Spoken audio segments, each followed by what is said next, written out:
Então, estamos dando início ao capítulo 2 do canto 10 do Srimad Bhagavatam aqui na Ecovila Vrajadama, hoje, quarta-feira, 29 de maio. O capítulo 2 tem o seguinte título: Os semideuses oferecem orações ao Senhor Krishna enquanto ele está no ventre materno. E tem um resumo, nós vamos ler o resumo e depois vamos ler todos os versos sem significado, para a gente se localizar bem legal. Agora, o capítulo é grande. Vamos ver quantos versos.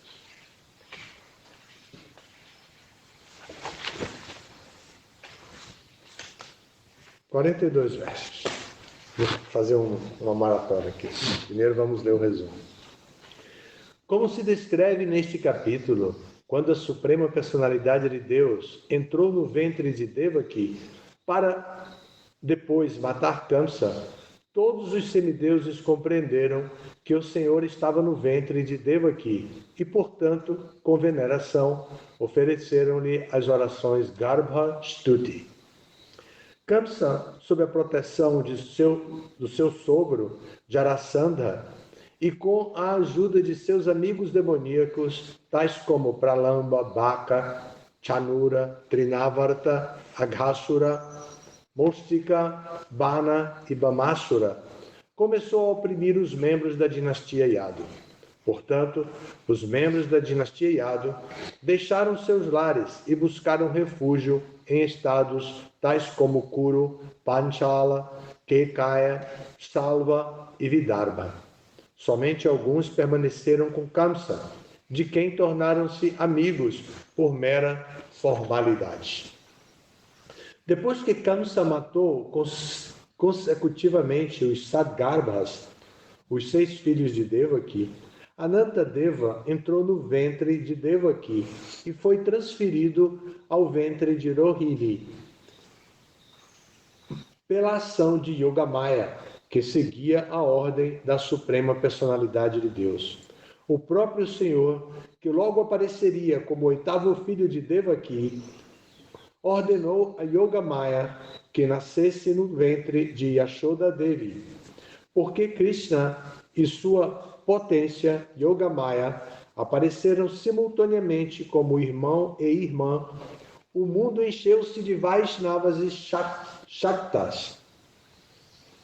E de certo, houve rivalidade entre eles. Os Vaishnavas adoravam o Senhor Supremo, ao passo que os Shaktas, de acordo com seus desejos, adoram Yogamaya nas formas de Durga, Bhadrakali ou Chandika. Cumprindo as ordens da Suprema Personalidade de Deus, Yogamaya transferiu Baladeva Sankarsana, o 7º filho de Devaki, do ventre de Devaki para o ventre de Rohini, como aparece para estimular o amor a Krishna. Sankarsana é conhecido como Baladeva.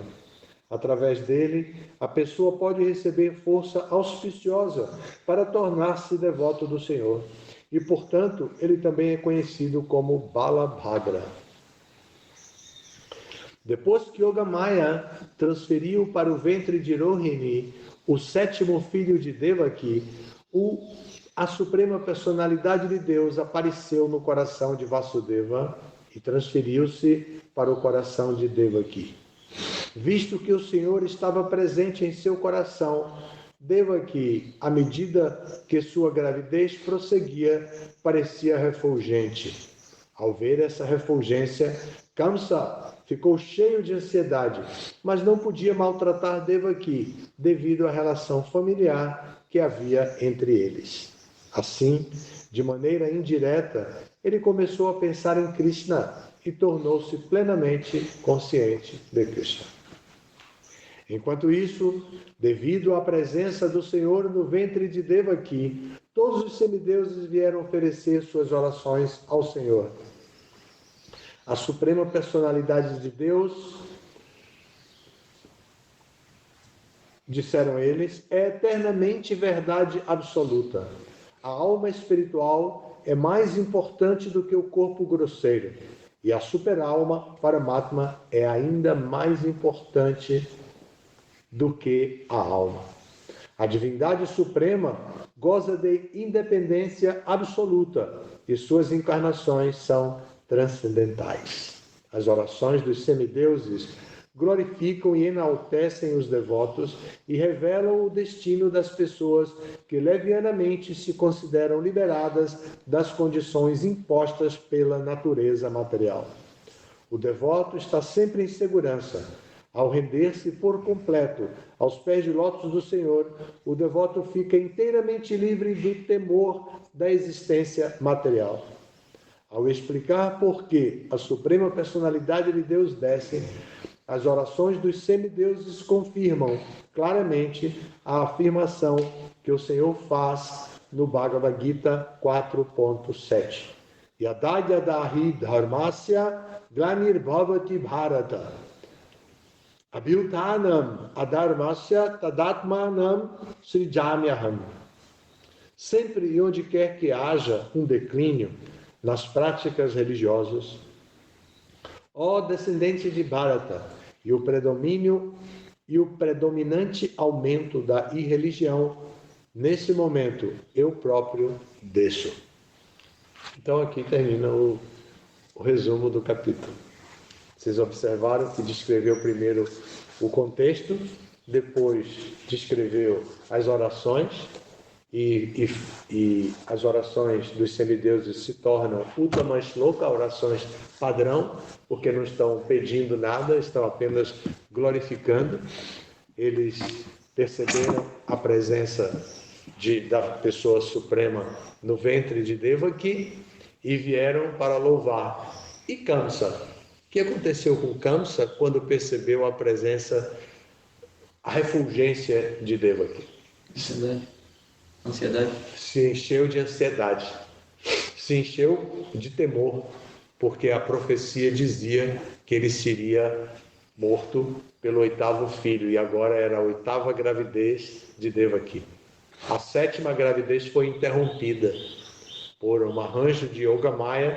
Houve uma transferência do feto, do bebê que estava no ventre de Devaki para o ventre de Rohini.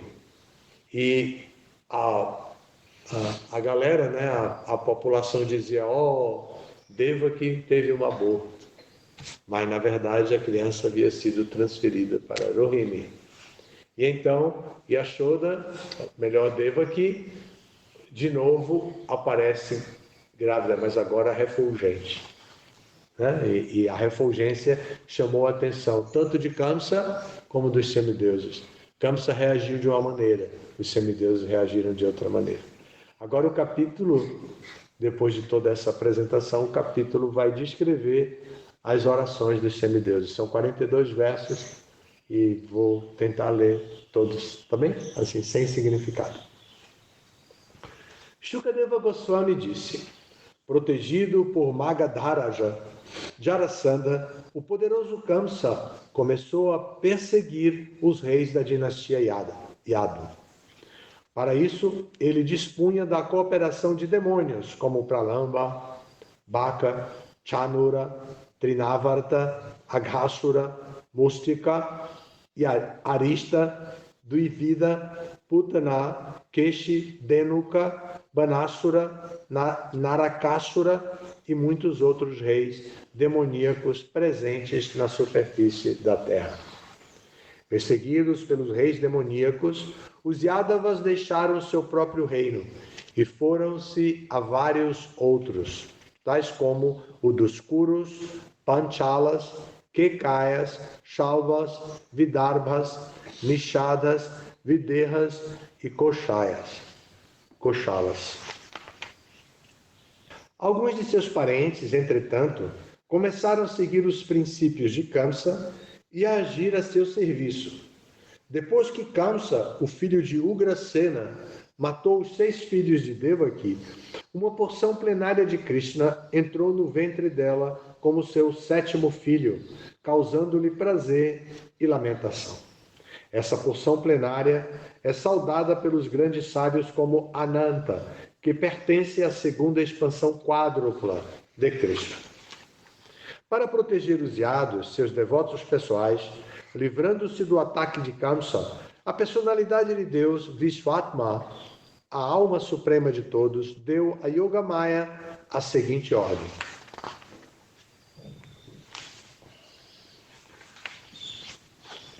O Senhor ordenou a Yogamaya: ó minha potência, ó tu que és adorável em todo o mundo e cuja natureza é conceder boa fortuna a todas as entidades vivas. Vai até Vraja, onde muitos vaqueiros vivem com suas esposas. Naquela belíssima terra, onde residem muitas vacas, Rohini, a esposa de Vasudeva, vive no lar de Nanda Maharaj. Com medo de Kamsa, outras esposas de Vasudeva também vivem ali, incógnitas. Por favor, vai até lá. Dentro do ventre de Devaki está minha expansão plenária parcial, conhecida como Sankarshana ou Shesha. Transfere-o facilmente ao ventre de Rohini. Ó auspiciosíssima Yogamaya, então, repleto de minhas 6 opulências, aparecerei como filho de Devaki, e tu aparecerás como filha de mãe Yashoda, a rainha de Maharaj Nanda.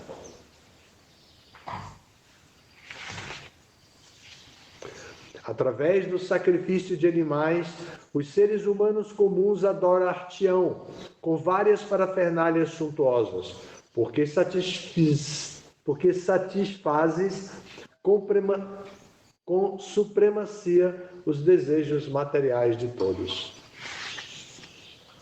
O Senhor Krishna abençoou Maya Devi dizendo: em diferentes lugares da superfície da terra, as pessoas dar-te-ão diferentes nomes, tais como Durga, Bhadrakali, Vijaya, Vaishnavi, Kumuda, Chandika, Krishna, Madhavi, Kanyaka, Maya, Narayani, Ishani, Sharada e Ambika. Por ser enviado do ventre de Devaki para o ventre de Rohini, o filho de Rohini também será célebre como Sankarshana. Ele se chamará Rama, devido à sua habilidade de satisfazer todos os habitantes de Gokula e será conhecido como Balabhadra, devido à sua intensa força física. Tendo recebido estas instruções da Suprema Personalidade de Deus, Yogamaya imediatamente concordou. Proferindo o mantra védico Om, ela confirmou que cumpriria o pedido dele. Tendo então aceito a ordem da Suprema Personalidade de Deus, ela circungirou e partiu para o lugar da terra conhecido como Nanda Gokula, onde agiu conforme tudo o que lhe havia sido dito. Quando o filho de Devaki foi atraído e transferido para o ventre de Rohini por Yogamaya, Devaki parecia ter tido um aborto. Por isso, todos os habitantes do palácio lamentaram bem alto: ó, Devaki perdeu seu filho. Assim, a Suprema Personalidade de Deus, que é a superalma de todas as entidades vivas, que elimina de seus devotos todo o temor, entrou no ventre de Vasudeva com toda a opulência. Na mente, tá? Eu falei no ventre, então precisa ser corrigido. Entrou na mente de Vasudeva com toda a opulência. Enquanto carregava a forma da Suprema Personalidade de Deus no âmago de seu coração, Vasudeva ostentava a transcendentalmente iluminadora refulgência do Senhor, e assim tornou-se tão brilhante como o sol. Portanto, era muito difícil aproximar-se dele ou vê-lo através da percepção sensorial. Na verdade, ele era inacessível e imperceptível, até mesmo a homens tão formidáveis como Kamsa, e não apenas a Kamsa, mas a todas as entidades vivas. Em seguida, acompanhado pelas expansões plenárias, a opulentíssima Suprema Personalidade de Deus, que é muito auspicioso para o universo inteiro, foi transferido da mente de Vasudeva para a mente de Devaki. Devaki, sendo assim iniciada por Vasudeva, tornou-se bela ao carregar no âmago de seu coração o Senhor Krishna, a consciência original de todos, a causa de todas as causas, assim como o Oriente torna-se belo ao abrigar a lua nascente. Devaki mantinha então dentro de si a suprema personalidade de Deus, a causa de todas as causas, o alicerce de todo o cosmos. Porém, como estava aprisionada na casa de Kamsa, ela era como a chama de um fogo coberto. Na casa de Kamsa, ela era como a chama de um fogo coberto pelas paredes de um pote, ou como uma pessoa que tem conhecimento, mas não pode distribuí-lo ao mundo para poder beneficiar a sociedade humana. Porque a suprema personalidade de Deus estava no seu ventre, Devaki iluminava toda a atmosfera do lugar onde estava confinada. Vendo-a jubilosa, pura e sorridente, Kamsa pensou: a suprema personalidade de Deus, Vishnu, que agora está dentro dela, vai me matar. Afinal, Devaki nunca pareceu tão brilhante e alegre. Krishna pensou: qual é meu dever agora? O Senhor Supremo, que conhece seu propósito, Paritranaya Sadhunam Vinashaya Chadushkritam, não abdicará de seu poder. Devaki é uma mulher, é minha irmã, e além disso agora está grávida. Se eu matá-la, minha reputação, opulência e duração de vida, de certo, minar-se-ão. Aquele que é muito cruel é tido como morto, mesmo estando vivo, pois enquanto está vivo ou após sua morte, todos o condenam. E depois que morre, alguém que está no conceito de vida corpórea, ele, sem dúvida, é transferido ao inferno, conhecido como Andatama.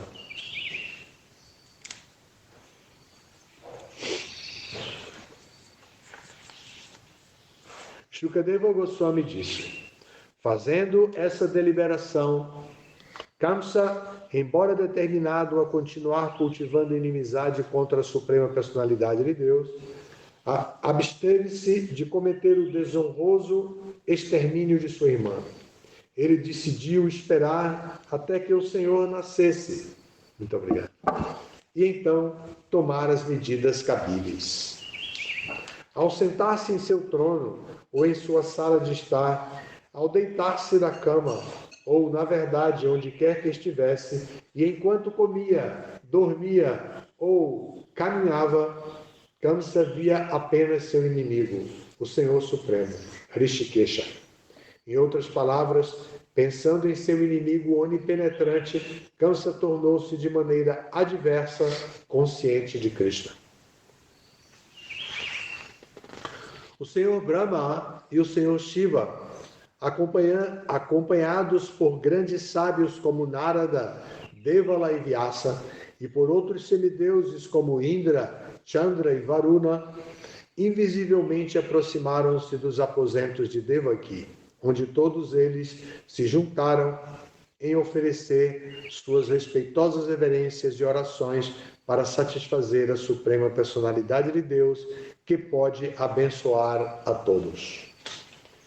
Os semideuses oraram: ó Senhor, nunca vos desviais de vosso voto, que sempre é perfeito, porque tudo o que se diz é inteiramente correto e não pode ser revogado por ninguém. Estando presente nas 3 fases da manifestação cósmica, criação, manutenção e aniquilação, sois a verdade suprema. De fato, a menos que seja completamente veraz, uma pessoa não pode obter vosso favor, que, portanto, não pode ser alcançado por hipócritas. Sois o princípio ativo, a verdade pura, presente em todos os ingredientes da criação, e portanto sois conhecidos como Antaryami, a força interior. Sois igual com todos, e vossas instruções servem para todos, por todo o tempo. Sois onde começa toda a verdade. Portanto, oferecendo nossas reverências, rendemo-nos a vós. Por favor, protegei-nos.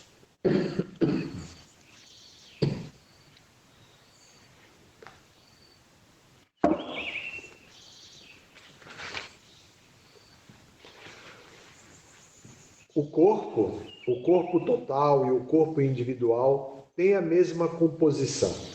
Pode ser chamado figurativamente de a árvore original. Desta árvore, cujo solo que a mantém é a natureza material, surgem duas espécies de frutos: o gozo trazido pela felicidade e o sofrimento produzido pelo infortúnio. A causa da árvore, formando três raízes, é a associação com os três modos da natureza material: bondade, paixão e ignorância. Os frutos da felicidade corpórea têm 4 sabores: religiosidade, desenvolvimento econômico, gozo dos sentidos e liberação, que são experimentados através dos 5 sentidos, com os quais se adquire conhecimento em meio a 6 circunstâncias: lamentação, ilusão, velhice, morte, fome e sede. As 7 camadas de casca que cobrem a árvore são pele, sangue, músculo, gordura, osso, medula e sêmen. E os 8 galhos da árvore são os 5 elementos grosseiros e os 3 elementos sutis: terra, água, fogo, ar, éter, mente, inteligência e falso ego. A árvore do corpo tem 9 orifícios: os olhos, os ouvidos, as narinas, a boca, o reto e os órgãos genitais. E 10 folhas, os 10 ares que passam através do corpo. Nesta árvore do corpo pousam 2 pássaros. Um é a alma individual e o outro a alma suprema. Bacana, né? Isso aqui é pergunta do Bhaktivedanta? Ainda não chegou, né? Não, sim, não essa pergunta. Mas provavelmente aqui vão perguntar, né? Porque vai de 1 a 10, né? Isso é pegadinha mesmo para pegar os alunos, né?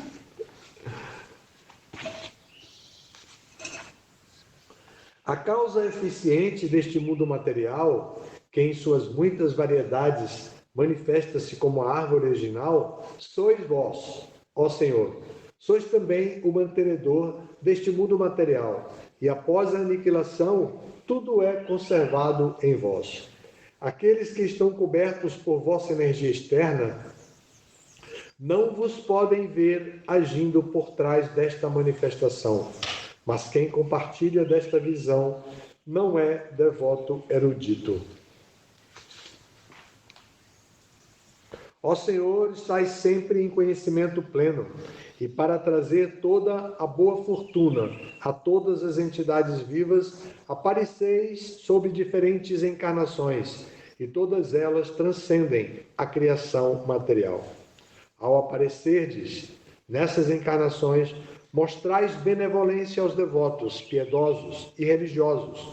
Todavia, para os não devotos, sois o aniquilador.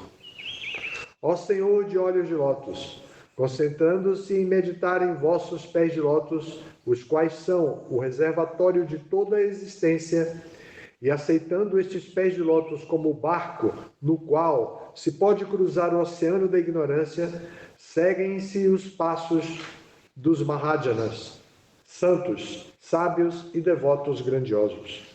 Mediante este simples processo, pode-se cruzar o oceano da ignorância tão facilmente como se pode pular sobre a pegada de um bezerro.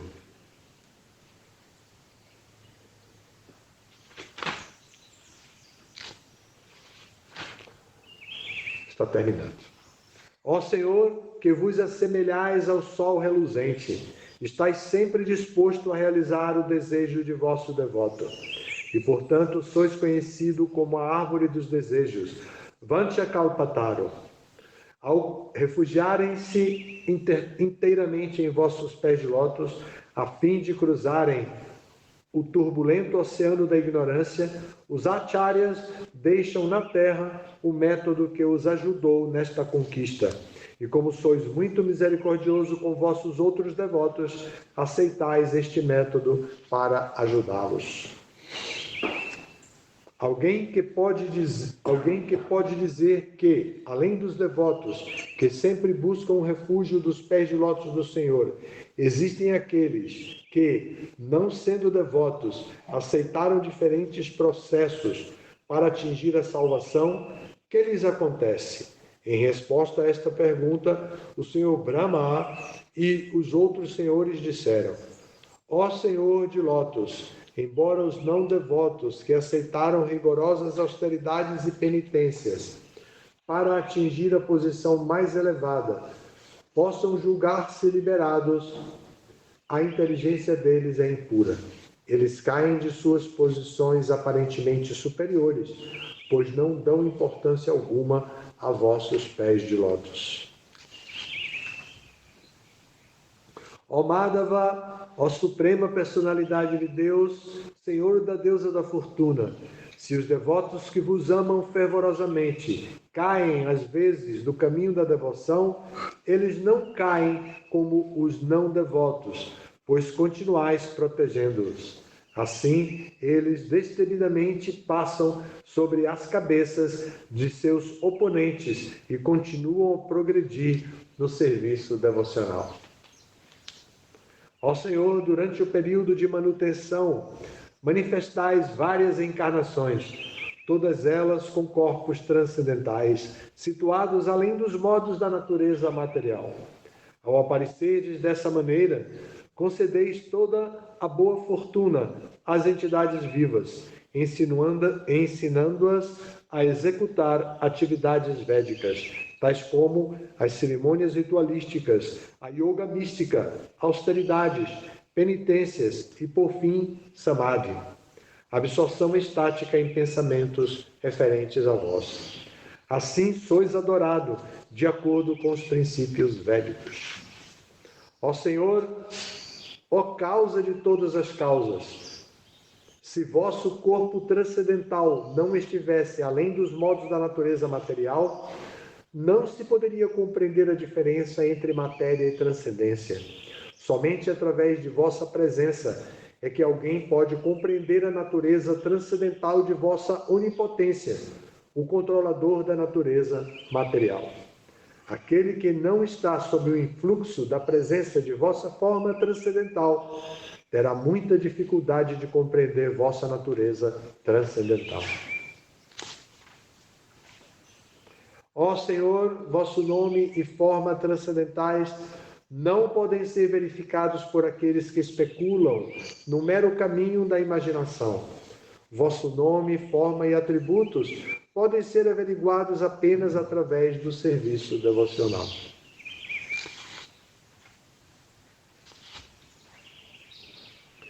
Mesmo enquanto se ocupam em várias atividades, os devotos cujas mentes absorvem em si apenas em vossos pés de lótus e que sempre ouvem, cantam e contemplam vossos nomes e formas transcendentais e que induzem os outros a lembrarem-se desses nomes e formas, vivem no plano transcendental e assim podem entender a suprema personalidade de Deus.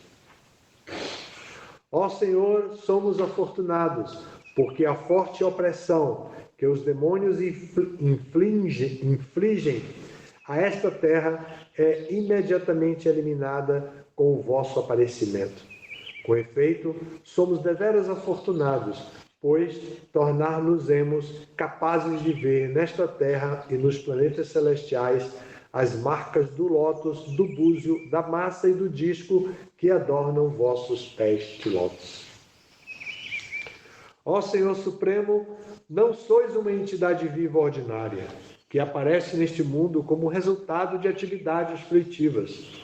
Portanto, vosso aparecimento ou nascimento neste mundo tem como causa apenas vossa potência de prazer. Igualmente, as entidades vivas, que são partes de vós, não precisam submeter-se a misérias, tais como nascimento, morte e velhice, exceto quando elas são conduzidas por vossa energia externa. Ó Controlador Supremo, vossa onipotência anteriormente aceitou encarnações, tais como de peixe, cavalo, tartaruga, Narasimhadeva, javali, cisne, Senhor Ramachandra, Parashurama, e entre os semideuses Vamanadeva, para proteger o mundo inteiro com vossa misericórdia. Portanto, por favor, protegei-nos novamente com vossa misericórdia, diminuindo as perturbações deste mundo. Ó Krishna, ó melhor dos iados, oferecemos-vos nossas respeitosas reverências. Ó Mãe Devaki, por tua e nossa boa fortuna, a própria Suprema Personalidade de Deus, com todas as suas porções plenárias, tais como Baladeva, agora está dentro de teu ventre. Logo, não precisas temer Kamsa, que escolheu ser morto pelo Senhor. Teu filho eterno, Krishna, protegerá toda a dinastia Yadu. E agora o último verso. Após oferecerem essas orações à Suprema Personalidade de Deus, o Senhor Vishnu, a transcendência, todos os semideuses, tendo à sua frente o Senhor Brahma e o Senhor Shiva, retornaram aos seus lares, que ficam nos planetas celestiais. Neste ponto encerra-se então o capítulo. Nós vamos, a partir de amanhã, retornar ao verso número 1 e vir de verso em verso até o 42. Tem muitos significados, Prabhupada, e significados longos. Prabhupada está bem dedicado a nos instruir. E agora são temas que precisamos compreender antes de seguirmos adiante no canto 10, porque o canto 10 traz os passatempos mais íntimos, mais confidenciais da Suprema Personalidade de Deus. Nem todas as pessoas têm acesso aos passatempos íntimos da Suprema Personalidade de Deus. Então, é preciso se preparar. Aqui, nós vimos o resumo de todo o capítulo e vimos também as orações, o resumo, as orações dos semideuses com o seu conteúdo. E observem que eles glorificam Krishna, descrevendo Krishna de diversas maneiras. No final, eles se dirigem a Devaki e depois eles encerram o capítulo cheios de fé. E então Shukadeva Goswami retoma a palavra para dizer que dessa maneira, então, eles, incluindo Brahma e Shiva, retornaram para os seus lares que ficam nos planetas celestiais. Bacana? Perguntas? O senhor falou de Devaki, assim, também não entrou na minha cachola, assim, essa situação que Devaki chegou, ter uma família dessa assim, entrar na família de câncer. Cheio de sofrimento, né? Devaki e Vasudeva eram devotos que fizeram muitas austeridades. Eles já foram Sutapa. O 10º canto vai dizer as personalidades que eles eram em nascimentos anteriores, que oraram para nascer como filhos. E aí, quando Vishnu aparece agora, vai dizer para eles: vocês têm sido meus pais por vários nascimentos. Agora, chega. Vocês podem voltar para o mundo espiritual, porque foi muito sofrimento dessa vez. Então, Vishnu vai liberar Vasudeva e Devaki, dessa vez, de nascer outra vez e sofrer tanto assim. Imagine que, além de todo o sofrimento, quando Krishna volta para Mathura, o contato deles com os pais vai ser numa arena de luta. Vasudeva, Devaki e todos os yados que sobraram na dinastia de Kamsa estão na arquibancada e Kamsa organiza uma luta, primeiro de tudo levando um elefante assassino chamado Kuvalayapida para Krishna e Balarama encararem eles, porque Krishna tinha certeza que Kuvalayapida iria matar os dois. Então Krishna e Balarama conseguem lutar e derrubar o elefante e matar o elefante. Depois entram dois monstrengos, Mustika e Chanura. Chanura e Mustika, dois fortões campeões de MMA. Campeões dessas lutas de corpo a corpo, assim. Então, e Devaki vendo tudo isso. Ela ainda foi Dira à arena de sacrifício e para ver, e naturalmente todos tinham um mau medo. Ver dois garotos de 12, 13 anos de idade para lutar com um elefante assassino famoso, que já era assassino, e agora lutar com Chanura e Mustika. Então ela viu tudo aquilo desmaiando na arena de sacrifício, e Krishna vai e derrota todo mundo e sai da arena. Em vez de ir cumprimentar ela, vai direto para dentro do palácio para encontrar então diretamente com Kamsa. Ainda diz para Balarama: você não precisa ir não, fica aí. Foi só para me ajudar com o elefante e com esses dois marmães. Aqui eu resolvo sozinho. Pode ficar. E entrou no palácio. E aí agora é ele e Kamsa, cara a cara. Kamsa e Krishna. Então, assim, o contrário, Kamsa e Krishna.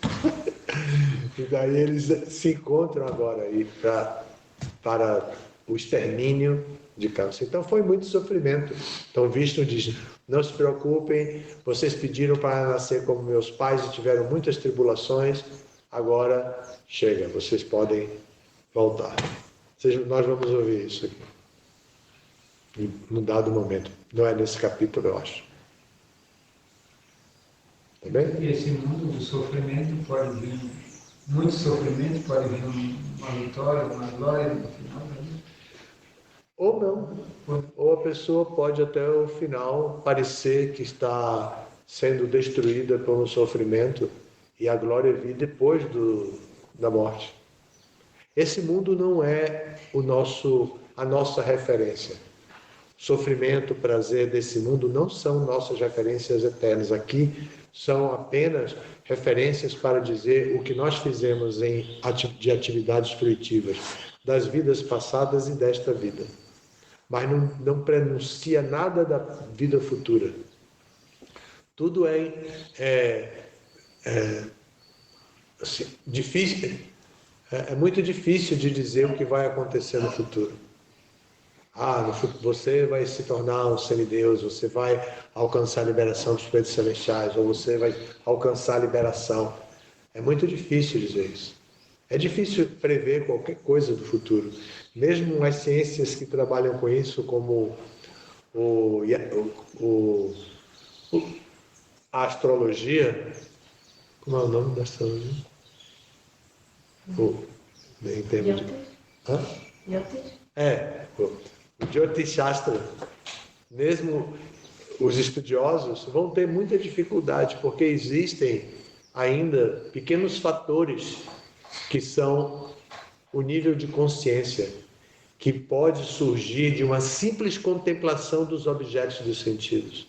Na hora H da morte, pode aparecer um simples objeto dos sentidos, a mente, imagine, está tudo marcado de outra maneira, né? A pessoa já está ali encaminhada, aí aparece no campo de visão um objeto dos sentidos que atrai os olhos. e aquela mensagem vai para a consciência. E a pessoa desenvolve um novo apego e morre. E precisa de vivenciar esse novo apego. É bem difícil, por isso é difícil prever.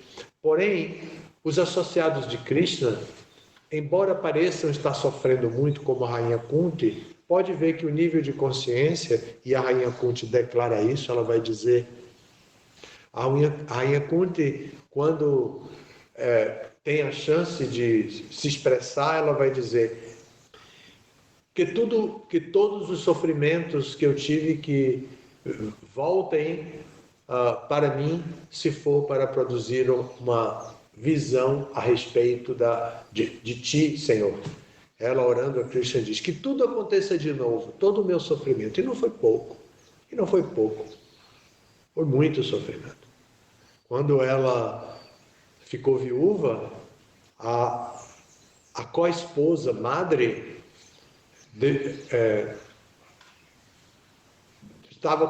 tinha 2 filhos e ela tinha 3, e elas discutiram para ver quem iria entrar na pira funerária, que era a fogueira do marido, qual das mulheres iria entrar voluntariamente para morrer com o marido.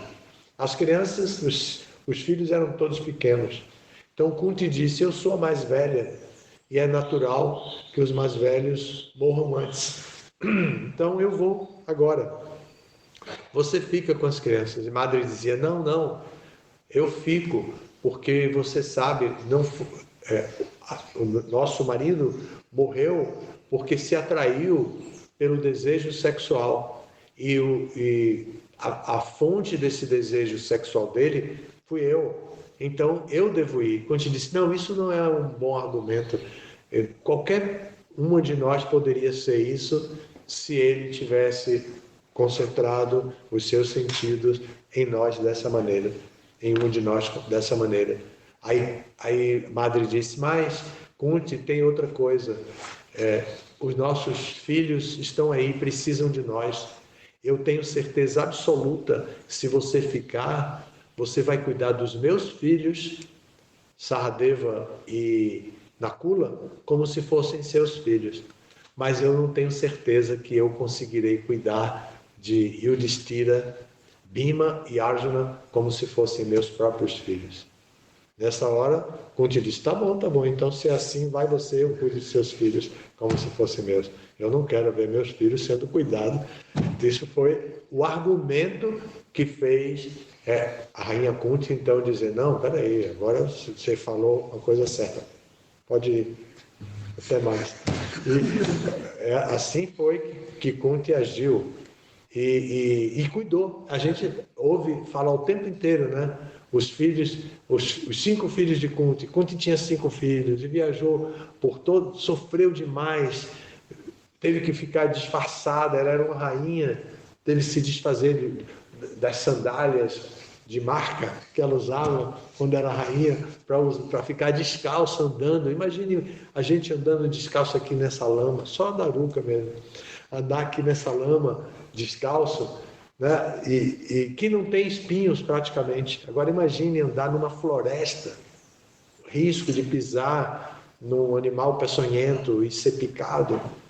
E assim ficou a Rainha Kunti, cuidando dos 5 filhos. E os dois caçulas eram muito pequenos e gêmeos, na mesma fase, quer dizer, trabalho dobrado. E ela cuidou e se tornaram homens de bem. Inclusive, Nakula e Sahadeva são conhecidos pelo caráter ilibado. Então,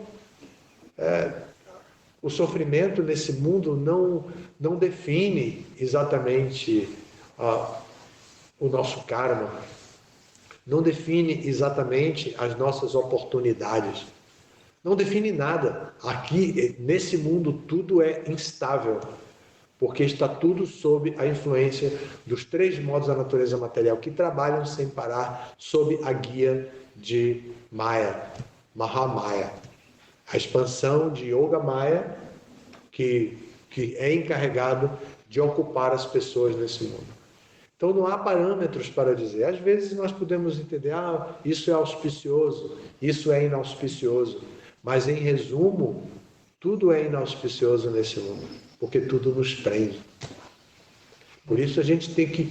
O sofrimento pode ser uma despesa, uma dívida que temos, que está surgindo no momento. Sim, sempre é. Sofrimento ou prazer é sempre uma dívida ou um dividendo, um lucro que você tem de alguma coisa do passado. Ou do momento, uma contemplação do momento, criou uma situação, você agiu bem, já vem um resultado instantâneo. É bem complexo. No Manu Samhita vai dizer, é quase impossível compreender o karma. Imagine ele que escreveu todas as regras das atividades fruitivas no Manu Samhita.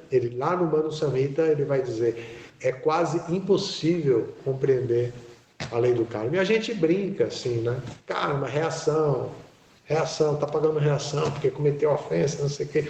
A gente fala esse tipo de coisa entre nós, mas é só uma maneira para nos associarmos mesmo. Mas fundamentalmente é muito difícil compreender. A gente só precisa chegar na plataforma transcendental, como diz Krishna no último verso do capítulo 14 do Bhagavad Gita, que a gente tem que transcender. Acho que é o último verso. Que a gente tem que transcender a influência dos modos da natureza. E a única maneira de transcender é através da prática do serviço a Krishna. Aí varrer, limpar, plantar, colher, plantar alimentos, servir alimentos, receber os convidados, ir para a rua, distribuir alimentos, distribuir livros, falar com as pessoas, buscar as pessoas que estão na rua sofrendo. Vocês sabem que o Max aqui, o nosso grande místico, o Max tem muitos discípulos. Na rua ele prega a consciência de Cristo, ele faz, de repente nas mágicas dele aparece um livro de Prabhupada e ele dá para a pessoa lá. Tem que fazer essa mágica aqui para mostrar para a gente. Ele já distribuiu muito livro na rua, e das mágicas dele aparece o livro e ele bota numa pessoa e leva o livro. E depois se torna devoto. Tem muitos que se tornaram devotos. O Evandro mesmo, né, de Gravatá. E tem muitos devotos. Então a gente precisa ir buscar as pessoas no mundo material, porque elas estão iludidas, sempre buscando o que é melhor, o que é melhor, o que é melhor, o que é melhor, selecionando, fazendo concursos para descobrir o que é melhor, o que é melhor. E a gente aprende a viver na dualidade, que a gente não consegue transcender a dualidade de prazer e sofrimento. Mas a gente precisa compreender como funciona e saber que essa personalidade que chega agora à Terra através do ventre de Devaki, depois de ter passado pela mente de Devaki e depois de ter passado pela mente de Vasudeva, porque Krishna entra no coração e a mente não está localizada na cabeça, a mente está localizada no coração. Então, Krishna entra no coração, entra na mente, passa para a esposa e a esposa dá à luz a Vishnu. É todo o misticismo do aparecimento. Mas esse povo, quer dizer, já tinham passado, por exemplo, Satyuga, Tretayuga e Dwapara?